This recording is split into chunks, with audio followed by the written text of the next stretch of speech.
Welcome back, listeners. I'm Robin Black, and this is It's All About Healing podcast. In today's episode, From Strife to Strength, the spiritual C-section. And today, I wanted to speak to you guys about wounds and about isolation, the things that we go through that just make us feel as though life is so much harder than what it really needs to be. And it's like God put it on my spirit that right now there's so many people who are wounded, and there's a lot of open wounds. He's telling me that there's a lot of emotional wounds, physical wounds, and mental wounds.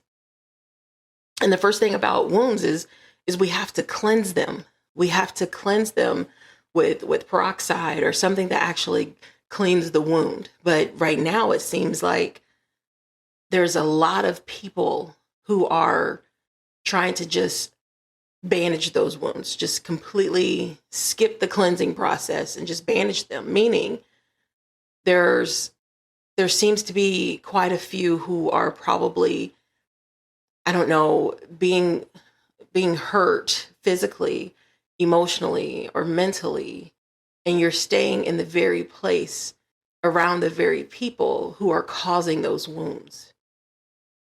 And God is putting it on my spirit to speak to you today about that, because I know that there's times where we feel like there's no other way. There's no way out. I don't know how to escape this place. Or you think in your mind that you're fine. Things will change.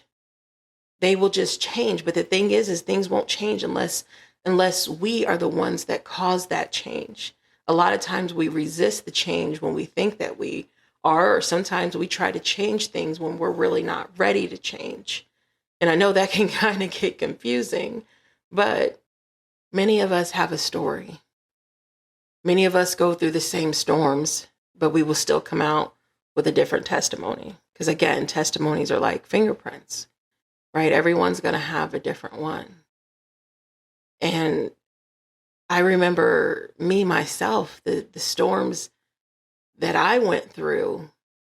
There would be things that I've gone through that people wouldn't even imagine. I had to go through a storm when I had sepsis. And you would think when you go to the hospital and the doctor tells you, hey, you might want to call your family members because you may not make it home. That's something that you feel that you only see on TV. But it happened to me in real life. And it was one of the scariest things because sepsis it's an infection in your blood. And I don't have the greatest kidney, so I get kidney stones all the time. And that's what I battle with often are kidney stones. And they usually always cause me to have surgery, but I never had sepsis along with it. And I remember, I believe the total hospital stay was about 10 days, but they had to call in specialists from different states and countries just to figure out how to get rid of this infection, because they couldn't perform the surgery on me without doing the infection. And it took them, I had to go home with the kidney stones after I stayed in the hospital, I believe for like 5 or 6 days. Then they sent me home, and then they were able to do the surgery. But it was very scary.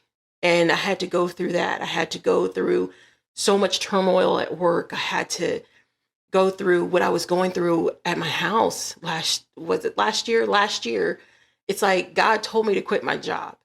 And I didn't think that when God tells you to quit your job, you don't think that, all hell's going to break loose the very next day. But it did. It was like instant regret for a moment. It was just like, maybe I shouldn't have done that, because I didn't think it was going to be this difficult from day one. Like, let me enjoy a little bit of it. It's like my company was trying to withhold my 401k, and I had to go through that battle for like 2 or 3 months. And then I had to go through, it was just insane. I couldn't find a job for 17 months. And when I tell you that it got hard, it got extremely hard. And I'm just sitting here like, God, you told me to do this. You told me to quit my job. Why am I not going anywhere? I had to drive Uber and Lyft. And when the kids would go to sleep, I would go out and go work again. I would work all hours of the night, all hours of the morning, work during the day. I would just work just to get enough just for that day to feed my children. Like, it got really bad. And I remember in the house, like, I lived there for 2 years, but right when he told me to quit my job, like I said, all hell broke loose. I had raccoons in the attic. It was like a total of 17 raccoons. Like, it was a nightmare. I didn't know my house was going to turn into Wild Kingdom. Like, it was just like, this is the most insane thing that I could even think of. And I went on for months with this battle. Like, it was the hardest battle. And then the back gutter for my house, it fell off, just completely fell off. And then it cracked the deck in half. And the raccoons caused all these electrical issues. And I didn't even think I was going to be able to sell my house. But then God told me to sell my house. So I sold my house. Then I moved me and my kids to an apartment. And we only were there for not even a month yet. And then the apartment above ours caught on fire. And I was just like, God, I don't know how much more I can really take. And so then we were without a home. We had to go to a hotel. We had to go to temporary housing. Then we had to move in with my mother. We had to go through all of this. And I remember talking to my friend Cameron. He was a news reporter. He said, for those of you wondering why this woman is so happy, this is just who she is.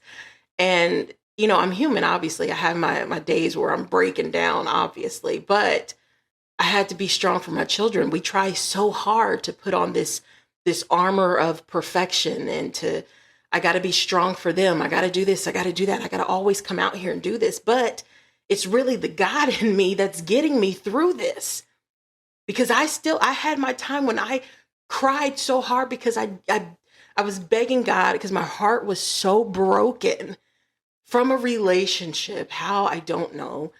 But I remember crying out to him saying, God, I don't want to die, because I really felt that I was going to die of a broken heart because of this relationship that I was in. And God, when I called out to him, when he says that he's closest to the brokenhearted, he really truly means it, because it's like his presence, he physically touched me and the tears just were completely gone. It was as if I had never cried. It was the most beautiful moment that I've ever had. And then I've also had moments where God spoke to me audibly. He's always given me visions and dreams and speaking to me through signs. And it's just like, that is so beautiful to have that intimate relationship with God. And it's like, no matter what our battles are, we have to stay close to the cross, because when you stay closest to him, he will get you through everything. Just like when we're in the midst of these isolations and coping with these wounds, we think there's no way out. But that's because we're battling the enemy mentally. The enemy wants us to think that there's no way out. They want us to think that God's not with us, that God has already forsaken us and he's just going to leave us to figure it out. Because there's times like that where you're just thinking, why am I going through this? This doesn't make sense. But he's like, I'm telling you how to get through it. I'm telling you how to figure out how to lean on me. When we stop looking outward, when we stop looking at these prophetic messages, we stop going all the time to friends and family. Like, it's okay to have a support group, yes.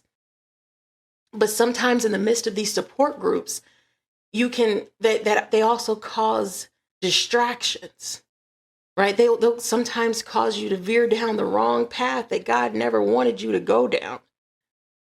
And that's why when he isolates us, it's best to just try to have those intimate moments with him and to cleanse these wounds the way that he's telling us to cleanse our wounds. And sometimes when you don't get stuck, or sometimes when you get stuck and you can't figure out how to keep pushing, it's like when a woman's in labor, right? When we're pregnant, as women, we are like, oh, I can't wait to meet my baby. I can't wait. And then you get to your third trimester and you're just over. You're like, I'm really ready for this baby to just get out of me because I'm done. I'm over this. You know what I mean? The rainbow's unicorn, it's completely done. This was never a fun pregnancy. You're just like, I'm over it. But then the moment when you go into labor, you're like, okay, I think I can wait a little bit longer because now I'm scared. Now I'm scared to push this baby out of me. Like, this human being has to come out of me. And that's exactly what it's like when we're birthing these dreams, right? These things that we want, these prayers that have gone up, these blessings that we want, and we're in the midst of our birthing season. Sometimes we get scared. Sometimes we hold back.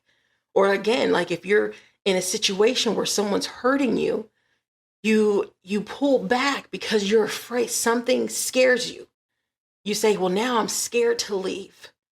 Now, if I leave this job, what am I going to do? I may not be able to find another job. I may not be able to do this. I may not be able to do that. Right? And that fear keeps us stagnant. And that's where the enemy wants us to be. He wants us to fear moving forward. But that's when God steps in, because God, he never forsakes us.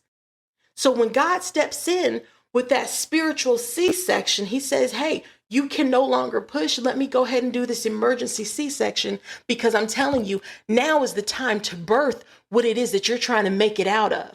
What it is that you're trying to accomplish. I need you to birth this. Now is the time to birth it, because there's other people who need to hear your story. There's other people that you need to help uplift. There's other people that need to hear what it is that you're going through, that you can give them the strength that they need. And that's what God is saying to many of us right now. Is, I know it seems hard. I know it seems tough, but trust me, I went through all of that for you. And I went through much worse. He was sweating blood. That's the amount of stress that he was under for all of us. When he carried that cross by himself, he's the very first one who took that honor walk for us. Just as we have these honor walks and people are donating organs to save lives of others, he donated him. He is the one who sacrificed his son for us, right? So he did that for us. He took he knew that he knew that they were killing him. He knew that that's what they were doing. But he did it for us. He did it out of love for us. And it was the foundation that he built that is so strong, and how solid it is, because we all know something about the name Jesus. Everybody does. And that's why God is saying, I know that you're wounded, but now is the time to turn into that wounded warrior. You have to keep pushing yourself. You have to keep going. I'm here. As long as you do the work and then you lean on me, you lay it all down at my feet. You tell me, God, I can't take this anymore. God, I can't do this by myself anymore. God, I need you. I need you now. That's when he steps in and he performs that spiritual C-section, and he will get you through it. He will pull you out of it.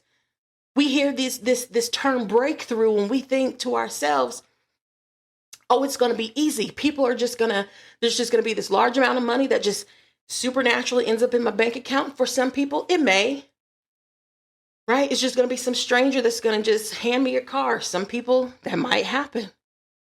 God may pay your rent. He may do this. He may do that. He will do it. But some people, it's not about who you're looking at. It's not about that. It's not about what you see. It's about the unseen. Sometimes he's giving you a breakthrough gradually. And that's what I'm realizing is my podcast. Even my podcast was, it's about bringing music and story together, because my podcast episodes are all things that I've been through. All things that I have felt. What I have done a lot of these podcast episodes in the midst of my brokenness, in my crushing season. When I didn't have a job for 17 months, that's why I'm almost at 250 episodes now. And I've only been doing this for a year because it's God. And I'm very blessed for where I'm at. I have over 50,000 downloads in 82 different countries. That's phenomenal. In my book, anyway. Some people may say that's nothing, but it's something to me. That's huge to me because I have 82 different countries that I'm helping. The way I see it is that I'm helping others all over the world. It's not about the numbers and, oh, I got to have this many followers and this many subscribers and this and this and this and this. Yeah, it'd be nice. But to me, it's about the quality of my work and who am I helping? Because that's what I'm here for. That's what God hired me to do, is to help others. And that's why it means so much to me to keep doing this. And now, just a month ago, I have a guy now who helps me put my podcast out there. Hey, I upload it and then I send it to him. And then he just it puts it out there for me. And I'm like, this is amazing.